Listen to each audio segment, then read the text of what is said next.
አንተ ውሻ! አንቺ ገና የምታሸንፍ! ለዚህ እኮ ነው ሽንፈትሽን ተቀበይ የምለው። እኔ እኮ ማርቆስ እኮ ነኝ።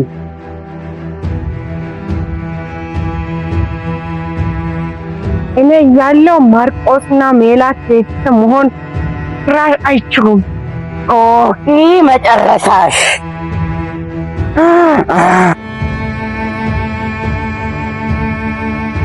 ኦኬ መቼም አትሞቱም። ቤተሰቦቼ ከእናንተ ጋር ቢጨርስ ጀምር ጥሎኝ ሄደዋሉ። ዳርም ተበትኗል በእናንተ ምክንያት። አንተ ውሻ! ይህን ነገር መጨረስ አለብኝ።